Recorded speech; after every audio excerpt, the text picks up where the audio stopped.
Hi, this is Dr. Justin Marchegiani here, and today's video is going to be on cravings.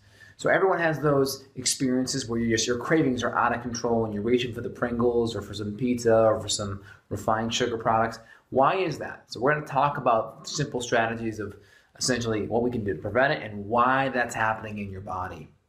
So again, one of the main causes of cravings is blood sugar swings. So just combining your food and your meals properly with enough fat and protein is going to prevent these swings from happening. So let's break that down and see what's happening. So imagine over here we have blood sugar on the y-axis and we have time on the x-axis.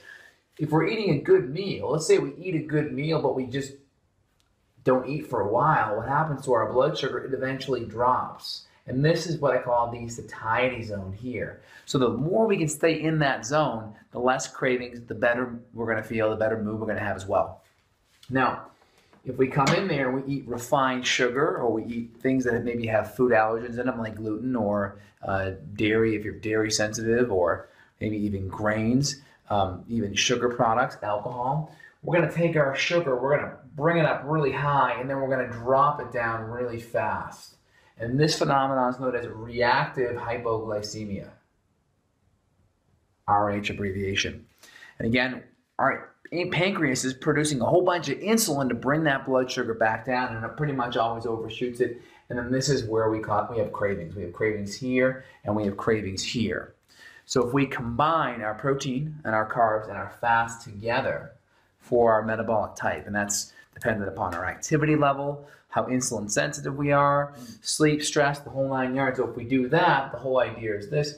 We start off in this zone like this, and we come up a little bit, and we drop back down, and then here's what we eat again. And then we're eating protein, fat rich, and then the right carbohydrates.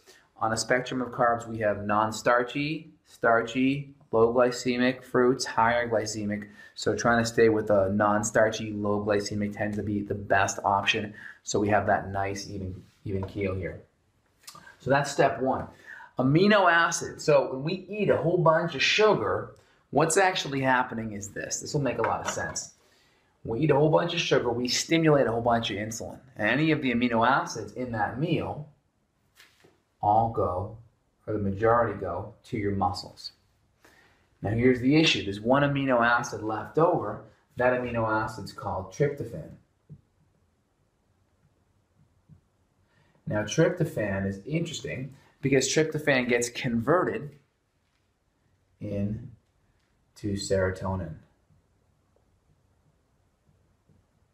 And this is the feel-good. This is the happy neurotransmitter.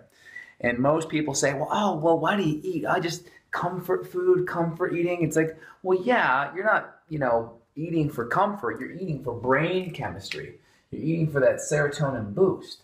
So when you eat a whole bunch of sugar, what's actually happening is we're dumping that serotonin. All the other amino acids are going right here into the muscle. And the most important brain chemistry amino acids go right to the brain. So why are we craving all these refined sugars? It's because all the other aminos, L-tyrosine, valine, leucine, they're all going right to the muscles. And then tryptophan and the serotonin are going right into the brain. And we get a really nice, good, feel-good response. So that's another reason why we eat in that manner.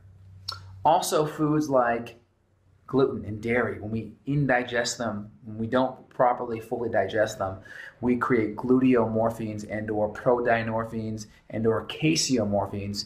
You just have to cut off the first half of the word. Caseomorphine, what you're left with is morphine. What that means is that compound is a morphine-like compound that fits in the opiate receptor in the brain.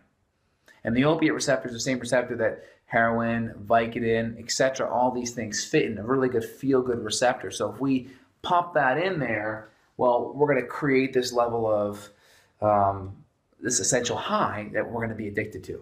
And that's going to cause us to crave a lot of the refined sugars that have a lot of these grain products in it.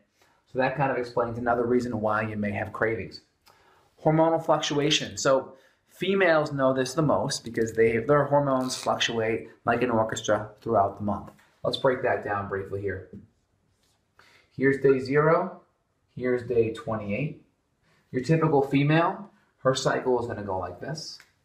Here's estrogen, the first half of the cycle, it's going to go up.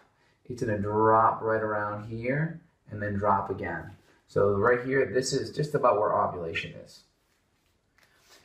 And what happens on the next part is we have progesterone. Progesterone's like this. Progesterone starts out like this. It rises here and then drops back down. So this is where bleeding is. That's where menstruation or bleeding is. This is where ovulation is. O stands for ovulation. And this is your typical cycle. Now, based on that, what if we come in here like this and our estrogen in the first half of the cycle is a little more erratic like this? Well, that could easily cause migraines or cravings. Now, we really see it the most in the second half of the cycle. When we have progesterone and estrogen fall out early, so here's our progesterone here. When progesterone falls out early, this is where your PMS is going to occur. And then when your estrogen also falls out as well, this is where all of your cravings happen. They're going to happen in that second half of the cycle. And you're also going to see PMS along with it. So one of the big things is getting your adrenals looked at. Adrenals are really important because the adrenals are like the backup generator for your sex hormones. And some women, typically we can use herbs and nutrients and diet and lifestyle strategies. Some women, even above and beyond that, we have to do a month-long female hormone test. And that gives us the ability to see the fluctuations. So you can see here in the first half of the cycle, those fluctuations may equal migraines. In the second half of the cycle, that's going to equal PMS and cravings. Again, in the LH side of the cycle, the luteinizing hormone side, that's over here, this is the LH. This is where our body is most sensitive. Again, talking females here, this is when the female's body is most sensitive to blood sugar. So when you're eating a whole bunch of sugar up here, you are just asking for a disaster waiting to happen. So again, lots of different things here. If you're having cravings or having hormonal issues, feel free and reach below. I have a female hormone video series. And again, subscribe to our newsletter and video channel so you can get great information and great videos coming your way. Thanks. This is Dr. Justin signing out.